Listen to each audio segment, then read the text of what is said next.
Question number आपका 36 जो है वह कह रहा है ए एम पे N positive charge metal ion, यानी एक मेटल आयन है जिसपे कितना चार्ज है, एन पॉजिटिव चार्ज है। अब ये जो मेटल आयन है इसका जो इलेक्ट्रॉनिक कन्फिग्रेशन है वह है D4। यानी ये जो सेंट्रल मेटल एटम आपका है, सेंट्रल मेटल आयन, इसका जो कन्फिग्रेशन है वह क्या है, D4। D4 इलेक्ट्रॉनिक कन्फिग्रेशन है इसका। और कह रहा है कि it form a complex with three bidentate ligand. यानी ये जो सेंट्रल मेटल एटम है ये थ्री बाइडेंटेड लिगेंड। अब बाइडेंटेड लिगेंड, मान लो कि कोई लिगेंड होगा। मैं मान लू ए है ना। ए जो आपका लिगेंड है जिसका डोनर एटम ए है, और दूसरा जो डोनर एटम है वह भी क्या है आपका, ए ही है ना। यानी सिमेट्रिक बाइडेंटेड लिगेंड है ना, जैसे इथाइलिन डायमीन। अब यह तीन बाइडेंटेड लिगेंड के साथ मिल करके, है ना, एक कॉम्प्लेक्स बनाता है भाई, है ना, एक कॉम्प्लेक्स बनाता है।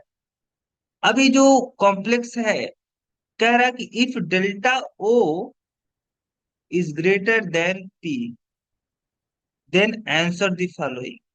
मुझे क्या आंसर करना है भाई, electronic configuration of metal ion in the term of T2G and Eg।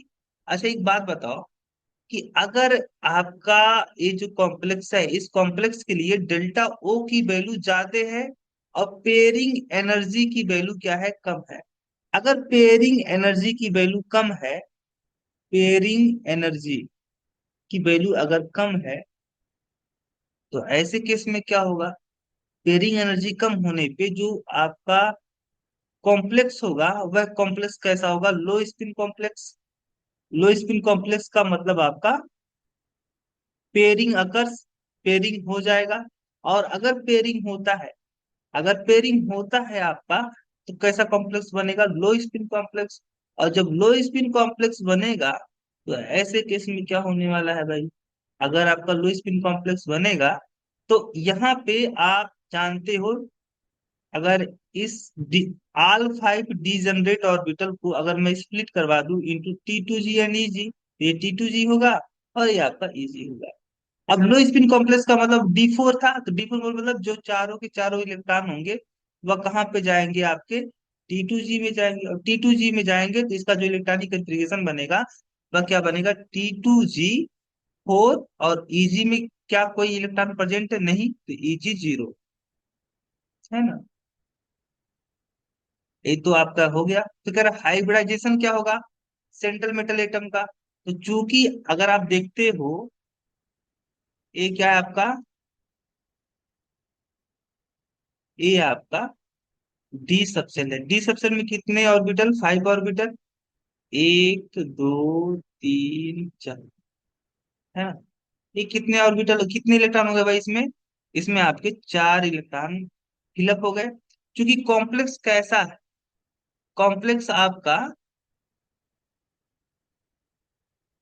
जो है वो लो स्पिन कॉम्प्लेक्स है। अब लो स्पिन कॉम्प्लेक्स का मतलब हुआ कि यहाँ पे देखो कोऑर्डिनेशन नंबर कितना होगा भाई, कोऑर्डिनेशन नंबर मुझे दिख रहा है कि चूंकि ये बाइडेंटेड है तो यह दो बॉन्ड बनाएगा, या बाइडेंटेड लिगेंड जो है वह दो कोऑर्डिनेट बॉन्ड बनाएगा। तो ऐसे थ्री लिगेंड है, तो थ्री लिगेंड होने का मतलब हुआ कि यहाँ पे जो टोटल कोऑर्डिनेशन नंबर आएगा वह आएगा 6। 6 कोऑर्डिनेट बॉन्ड बनेंगे, इसका यानी कोऑर्डिनेशन नंबर कितना होगा, 6। और 6 होगा तो यहाँ पे 6 वैकेंट डी ऑर्बिटल अवेलेबल करवाना पड़ेगा सेंट्रल मेटल एटम को, ताकि लिगेंड क्या कर सके, इन 6 वैकेंट ऑर्बिटल में अपना लोन पेयर डोनेट कर सके। तो एक आप ये आपका 3D वर्क के लिए केस है। ऐसे 4s वाला क्या होगा, खाली होगा, और 4p भी खाली होगा। तो p में कितने सबसेल आपके, p में कितने ऑर्बिटल, 3, 3 1 4। और दो यहाँ से अगर अवेलेबल कराना पड़ेगा, दो अवेलेबल कराने का मतलब हुआ कि यहाँ पे जो इलेक्ट्रॉन है, ये वाला इलेक्ट्रॉन यहाँ पे चला जाएगा। तो इसका कुछ इस तरीके से बनेगा, यहाँ पे दो इलेक्ट्रॉन, यहाँ पे एक, यहाँ पे एक, ये आपके दो डी ऑर्बिटल खाली हो गए। एक 4s का खाली है और एक आपका थ्री 3p ऑर्बिटल खाली हो गए। तो टोटल आपके 6d ऑर्बिटल, 6 वैकेंट ऑर्बिटल का क्या हो गया कि खाली हो गए। इसका जो कंफिग्रेशन आएगा D2sp3, D2sp3। इसका जो हाइब्रिडेशन हुआ वो कैसा हुआ, D2sp3 हुआ, है ना। तो कंफिग्रेशन कैसे बनेगा, D2sp3। अच्छा, आइसोमेरिज्म इन कॉम्प्लेक्स, इस कॉम्प्लेक्स में आइसोमेरिज्म कैसा होगा। तो ये जो कॉम्प्लेक्स होगा, इस कॉम्प्लेक्स में आइसोमेरिज्म क्या होगा आपका।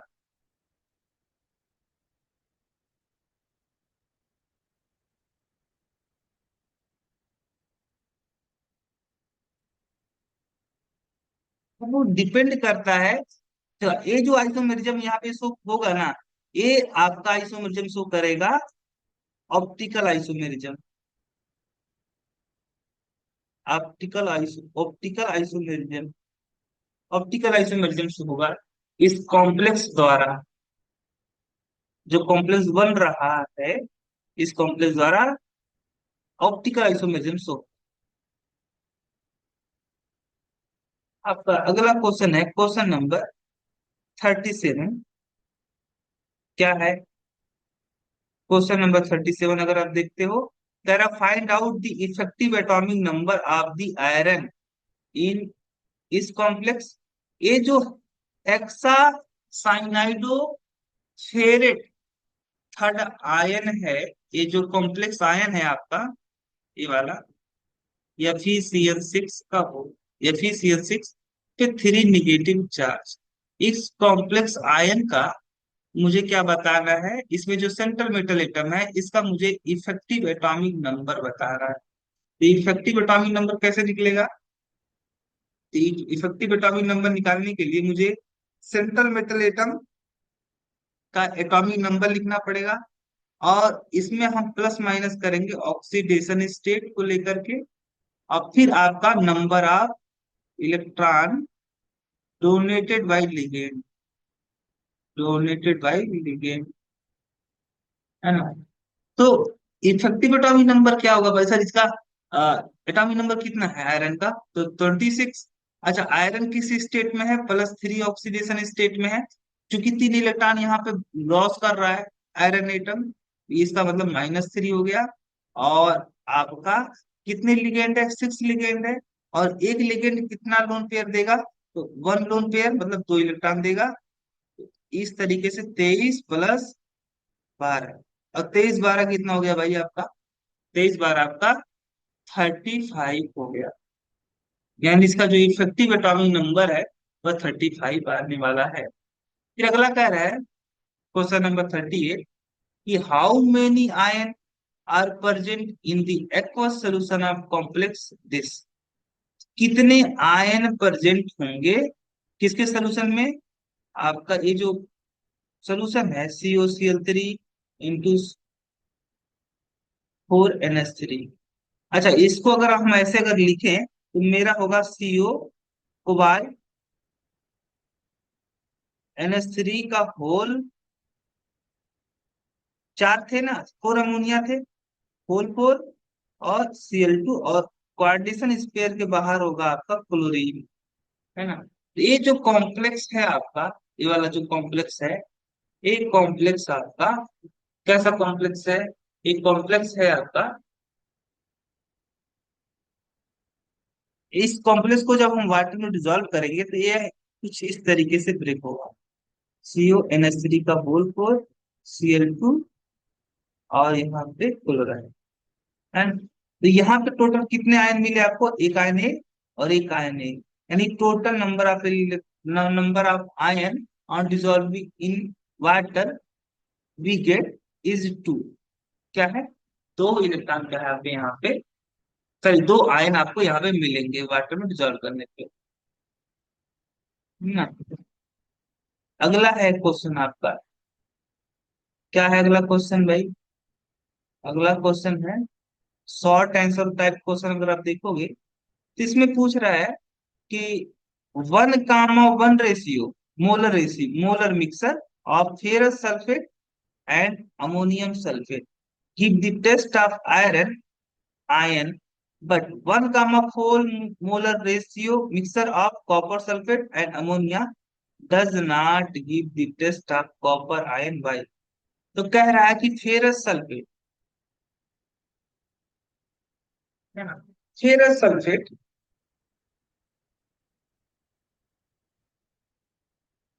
और अमोनियम सल्फेट, फेरस सल्फेट और अमोनियम सल्फेट, अगर इन दोनों कंपाउंड का मैं एक एक मोल ले लेता हूं और इसका मैं इन दोनों को मिक्स करता हूं, है ना, अब मिक्स करेंगे यानी सोल्यूशन, अब मिक्स कैसे करेंगे, तो वाटर में मिक्स करेंगे ना, तो वाटर यहाँ पे वाटर आपका प्रेजेंट होगा, क्योंकि फेरस सल्फेट का एक्वा सोल्यूशन बनाएंगे और अमोनियम सल्फेट का एक्वा सोल्यूशन बनाएंगे, और दोनों को हम लोग क्या करेंगे, वाटर में दोनों का एक्वा सोल्यूशन बनाएंगे और दोनों को मिक्स कर देंगे, तो यहाँ पे वाटर तो प्रेजेंट होना ही होना है, क्योंकि वाटर के अंदर इनको डिजोल्व किया गया है, तो यहाँ पे एक आपका मोलिकुलर कंपाउंड बनेगा, जिसका फार्मूला क्या होगा आपका, ferrous sulphate ammonium sulphate into 6H2O। इस मॉलिक्यूलर कंपाउंड का नाम है मोहर साल्ट, है ना। तो इस मोहर साल्ट का जो एक्वस सोल्यूशन होगा, यह मोहर साल्ट का एक्वस सोल्यूशन में जब इसको वाटर में डिजोल्व करोगे, तो इसके एक्वस सोल्यूशन में फेरस आयन प्रेजेंट होगा, अमोनियम आयन प्रेजेंट होगा, और सल्फेट आयन भी क्या होगा आपका प्रेजेंट होगा। तो अगर फिर आपका फेरस आयन प्रेजेंट होगा इसके एक्वस सोल्यूशन में, तो फेरस आयन का टेस्ट मिलेगा, तो ये तो कंपाउंड आपका देगा। लेकिन अगर क्या होगा कि अगर हम क्या करते हैं, कॉपर सल्फेट और अमोनिया और अमोनिया, अगर इन दोनों के एक्वस सोल्यूशन को हम लोग 1,4 रेशियो में मिक्स कर देते हैं, तो यहाँ पे एक कॉम्प्लेक्स बनेगा, जिस कॉम्प्लेक्स कैसा होगा आपका, CONH3 का होल 4 और SO4। इस कॉम्प्लेक्स का क्या नाम होगा भाई, इस कॉम्प्लेक्स का नाम होगा tetra amine, tetra amine copper second sulphate, इस कॉम्प्लेक्स का नाम होगा। इसमें जो आपका क्या है, कॉपर सेकेंड आयन है, इस कॉपर सेकेंड आयन, ये जो कॉपर सेकेंड आयन है, इस कॉपर सेकेंड आयन को अमोनिया जो लिगेंड है वह क्या हुए हैं, सराउंड किए हुए हैं, और जो अमोनिया लिगेंड है या जो सराउंड किए हैं, है ना, ये अमोनिया लिगेंड इस कॉपर सेकेंड आयन के साथ में कोऑर्डिनेट बॉन्ड के थ्रू जुड़े हुए हैं, और ये जो कॉपर आयन है यह फ्री स्टेट में नहीं है ना, क्योंकि ये जो कॉपर आयन है यह अमोनिया के साथ डेटिव बॉन्ड के थ्रू जुड़ा हुआ है, और यह कॉपर आयन आपका फ्री नहीं है। अब अगर फ्री नहीं होगा तो इस कॉपर सेकेंड आयन का टेस्ट नहीं मिलेगा, है ना। तो इसका आंसर यही है कि कॉपर सल्फेट और अमोनिया को अगर हम 1,4 मोलर रेशियो में मिक्स कर देते हैं, तो there form a complex which molecular formula is this, and in this small complex compound copper second ion is not free, so this does not give copper ion test। चलिए आगे देखते हैं, question number आपका second. Question number second आपका क्या है, question number second है कि आपका एक मोलिक्यूल है जिसे हम लोग बोलते हैं हाइड्रोजीन, ये आपका हाइड्रोजीन है। ये हाइड्रोजीन में यहाँ पे नाइट्रोजन है, नाइट्रोजन के पास लोन पेयर है, और इस नाइट्रोजन के पास भी लोन पेयर है। लेकिन इसके पास देखो कितने डोनर एटम है, इसके पास दो डोनर एटम है, टू डोनर एटम है। तो अगर सेंट्रल मेटल एटम से एक के ये दोनों डोनर एटम आपके अपने अपने इलेक्ट्रॉन पेयर दें, है ना, तो यहाँ पे आपका एक चिलेट कॉम्प्लेक्स बनने के चांसेस है ना, क्योंकि यहाँ पे एक रिंग लाइक एक आपका देखो, एक क्या आपका बाइडेंटेड लिगेंड है, बाइडेंटेड लिगेंड जब सेंट्रल मेटल एटम से जुड़ेगा बाइडेटिव बॉन्ड, तो यहाँ पे जो कॉम्प्लेक्स बनेगा उस कॉम्प्लेक्स को हम लोग बोलेंगे चिलेट कॉम्प्लेक्स। क्या बोलेंगे, चिलेट कॉम्प्लेक्स। चिलेट कॉम्प्लेक्स बोलेंगे। अब चूंकि जो चिलेट कॉम्प्लेक्स है बनना चाहिए था, कह रहा है कि दिस हाइड्रोजन आल्दो पजेज क्या two electron pair for donation but not act as chelating ligand बाई, इसके पास में दो डोनर एटम हैं, उसके बावजूद यह आपका चिलेट कॉम्प्लेक्स नहीं बनाता है। क्यों ऐसा? तो ऐसा इसलिए है क्योंकि अगर यह अपना दोनों डोनर एटम के थ्रू सेंट्रल मेटल एटम से जुड़ जाता है तो यहाँ पे एक थ्री मेंबर की रिंग बन रही है, 1 2 3।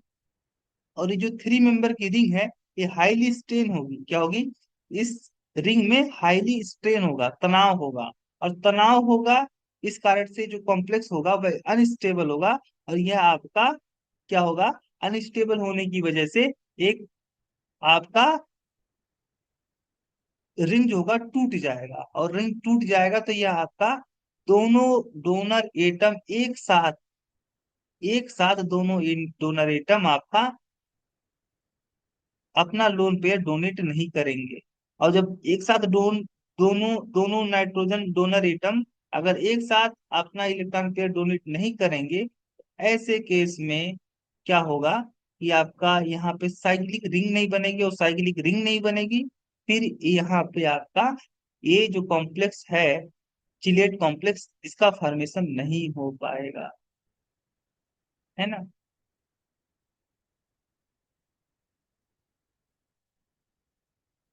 तो इसका आपको आंसर मिल ही चुका है। If this hydrogen molecule if this hydrogen molecule use its both nitrogen atom for donation of lone pair to central metal atom, then a three member cyclic ring are formed which will be highly strained। और highly strain होगा, इस वजह से आपका वो complex कैसा होगा? Unstable होगा। और जब अनस्टेबल होगा फिर वह कॉम्प्लेक्स ज्यादा देर तक एग्जिस्ट नहीं करेगा, यानी ये आपका चिलेट कॉम्प्लेक्स यहाँ पे नहीं बन पाएगा।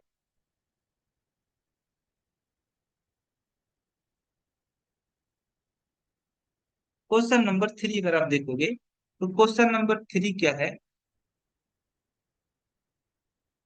क्वेश्चन नंबर 3 है आपका, क्वेश्चन नंबर 3 है कि cupric hydroxide is soluble in ammonium hydroxide but not in sodium hydroxide. Why? तो कॉपर जो हाइड्रोक्साइड होता है, क्यूपरिक जो हाइड्रोक्साइड होता है, यह क्यूपरिक हाइड्रोक्साइड अमोनियम हाइड्रोक्साइड भी क्या होता है आपका? डिजॉल्व हो जाता है। लेकिन यही क्यूपरिक हाइड्रोक्साइड आपका सोडियम हाइड्रोक्साइड में डिसॉल्व नहीं होता है। ऐसा क्यों? देखो, क्यूपरिक हाइड्रोक्साइड अमोनियम हाइड्रोक्साइड में इसलिए डिसॉल्व हो जाता है क्योंकि यहाँ पे एक कॉम्प्लेक्स बनता है जिसका नाम होता है आपका क्या?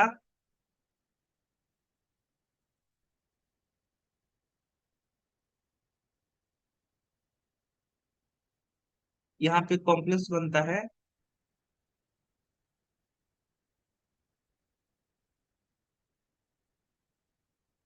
उस कॉम्प्लेक्स का नाम है भाई, कैसा कॉम्प्लेक्स बनेगा यहाँ पे?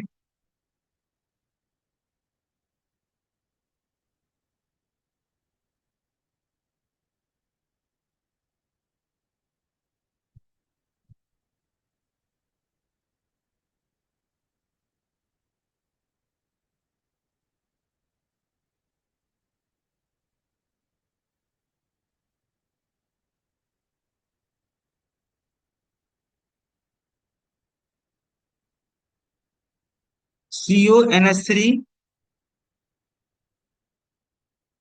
CuNH3 का होल 4, है ना। और यहाँ पे बाहर क्या होगा आपका? Ammonium, sorry, hydroxide. तो इस कॉम्प्लेक्स के बनने की वजह से कॉपर अमोनियम हाइड्रोक्साइड की बनने की वजह से ये जो कॉम्प्लेक्स ए जो आपका क्यूप्रिक हाइड्रोक्साइड होगा यह आपका डिसॉल्व हो जाएगा। जबकि यहाँ पे कोई भी कॉम्प्लेक्स कंपाउंड का फॉर्मेशन नहीं होगा। और जब कोई कॉम्प्लेक्स कंपाउंड का फॉर्मेशन नहीं होगा, है ना, इसी कारण से यहाँ पे क्यूप्रिक हाइड्रोक्साइड वाटर आपका अमोनियम सोडियम हाइड्रोक्साइड में डिजोल्व नहीं होगा। अगला क्वेश्चन है आपका क्वेश्चन नंबर 4, कि right all geometric isomer of the plate this complex, how many isomer among them show optical isomerism. तो कॉम्प्लेक्स कैसा है? Platinum, ammonia, bromide, bromine, chlorine और पिरीडीन। यहाँ पे ये सेंट्रल मेटल एटम है और ये सारे आपके क्या है, लिगेंड हैं। तो सेंट्रल मेटल एटम, चूंकि कैस किस सेंट्रल मेटल एटम किस सीरीज से बिलोंग करता है, तो सेंट्रल मेटल एटम आपका 5D सीरीज से बिलोंग करता है। अगर 5D सीरीज से बिलोंग करेगा तो यहाँ पे मैं इस तरीके से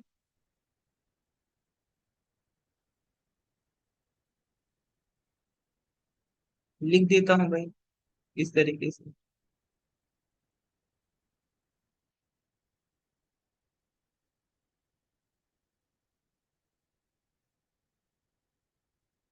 इस तरीके से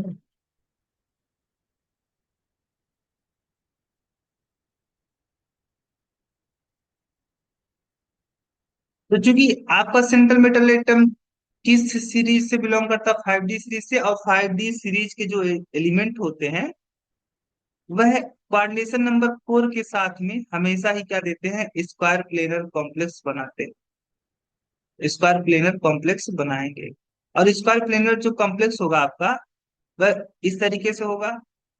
अगर मैं कहूं कि इसके मुझे कितने आइसोमर पॉसिबल होंगे, ज्योमेट्रिक आइसोमर, देखो इस पिरिडीन के रिस्पेक्ट में एक बार मैं ब्रोमीन रख सकता हूँ, एक बार मैं अमोनिया रख सकता हूँ, थोड़ा घुमा फिरा करके अमोनिया को मैं यहाँ पे रख दूं।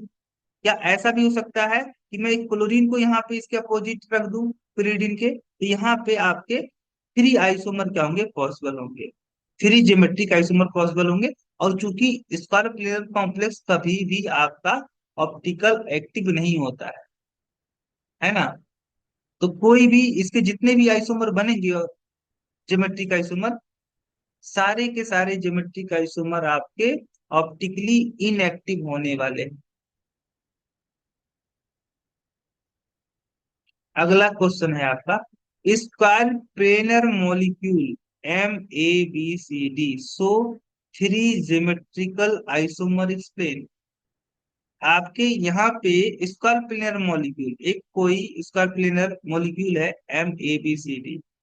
तो MABCD स्क्वायर प्लेनर भी है, तो सेंट्रल मेटल एटम तो M हो गया, और लिगेंड कौन है, ABCD, A B C और D।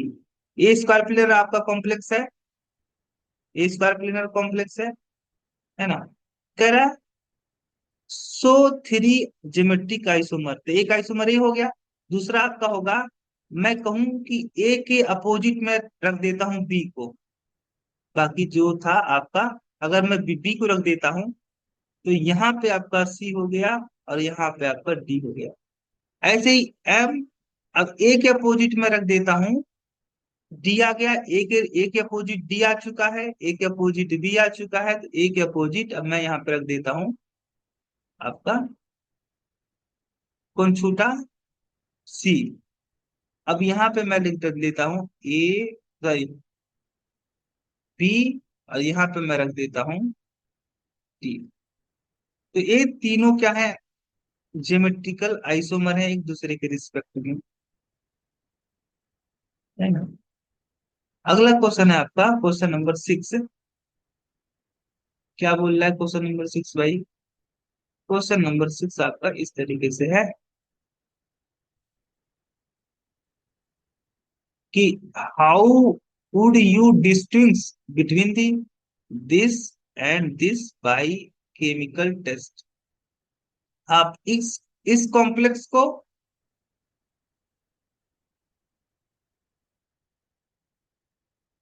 और इस कॉम्प्लेक्स को